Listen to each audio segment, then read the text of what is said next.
Good evening, viewers. You're welcome to Voice TV Live. Just like every other result, every about to begin the collation of results at INEC office, where almost all the results from all local governments will be coming in and we'll be reeling them out. Earlier today, we gave you a lot of updates as to how the process has been going on from places like Ini, from places like Ado Central, West, and all the environs of Ado Ekiti to bring you happenings and a little bit of the drama that took place at all of the polling units. With me here is one of ours to discuss what has happened today. Good evening, sir. Mr. Show. Thank you for having me. All throughout today, we've gone round. I'm sure you could assess what it is that has been happening as to this. Very intriguing in many ways. Um, Nearly 24 years of democratic experience in Ekiti State. We have the ruling party who wants to do a whole lot to ensure that for the very first time he breaks the chain of government not succeeding itself. And we have a very organized opposition political parties who are also doing everything possible to ensure that that is not the order of the day. And the people also from all the polling units across the local government that we covered the election, we saw the people were orderly, people were also eager to ensure that their vote count. Earlier today, I'm sure feelers from different polling units showed that look, a little bit of subtle inducement went on from all these parties. What would you say as regards that? Unfortunately, Ekiti election, as it were, is one that has brought us to what I can call the precipice in our political experiment. Voter inducement, what we call today vote buying, is one that everyone had actually vehemently campaigned against. But we saw it raise its ugly head, especially in the city center.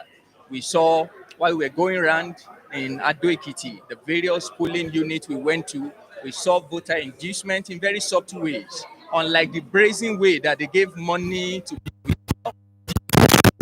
in Yoruba, that actually meant in English, vote and cook your soup. That's the direct translation. We saw people come to the voting unit. They have actually positioned their guns in the various polling cubicles.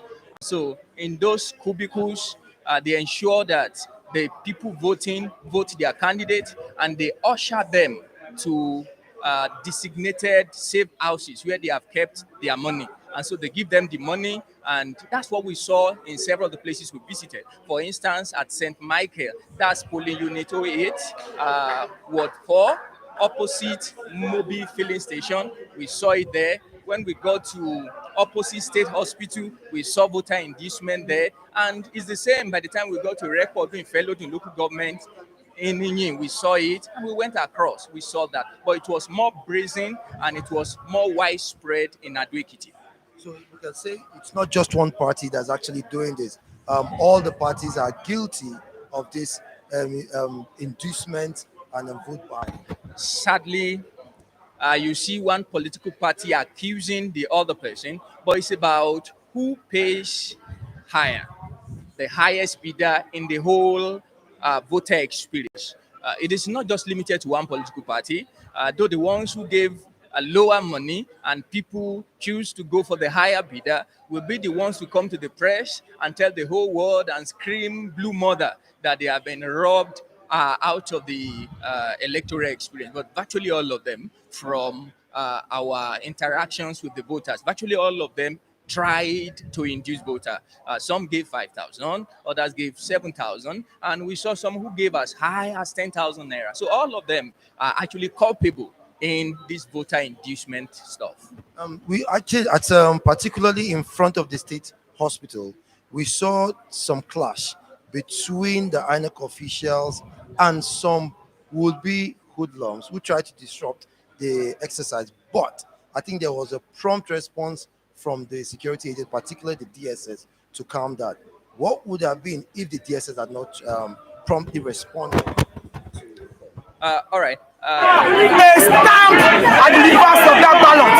When we say void, the void means probably if a thumbprint of ink has already sprayed another place of a majestic. You have to go and see the specimen there, my brother. Go and check the specimen for there. If it is halfway, if it is halfway, it's not void. It's not going to say it's void. Go and check the specimen there. It's void. That one is void. Let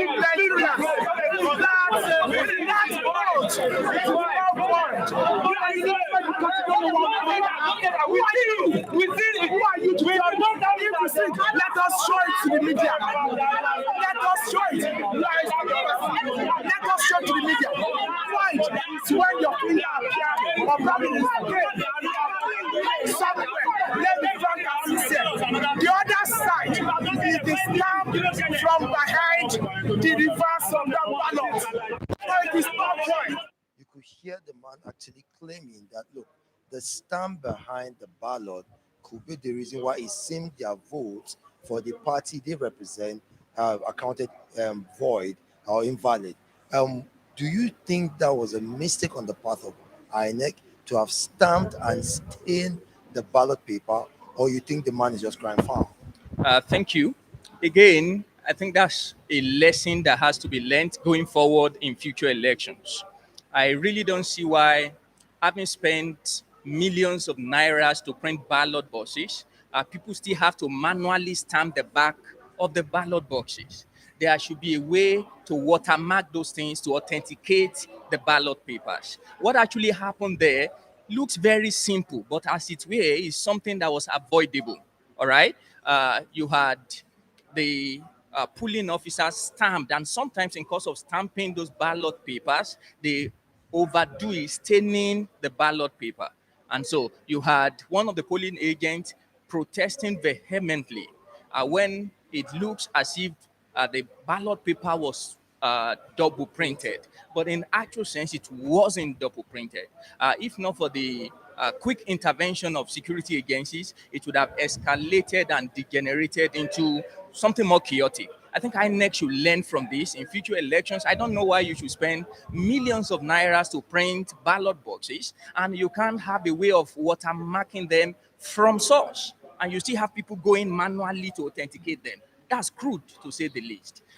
It's avoidable, but unfortunately, I think the commission will learn and in future elections avoid that, because it was not just only one of the ballot boxes. We saw it. We saw the argument raged on across several ballot papers.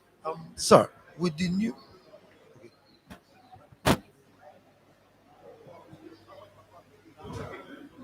okay, for the last question, please. With the electoral act that was amended, what would be the expectation as to voters, INEC, and the general public? A lot has been done, and I want to believe going forward, we've seen now that for the very first time, people have a measure of confidence in the process. And I think that we also dovetail into the general election in 2023. And INEC should ensure that some of these areas where we have seen a few hitches, they can double up. I think I sent a message on the platform, the INEC platform earlier. We saw ballot boxes in the gubernatorial election mark senatorial. You know, some of those little logistical hitches have to be corrected going into 2023 election. But overall, INEC had actually improved considerably in this election. Thank you for your time. Thank you. You can now see that, yes, giving you a little bit of summary of what has transpired throughout today. Please stay tuned with us as we bring you the results as they trickle down.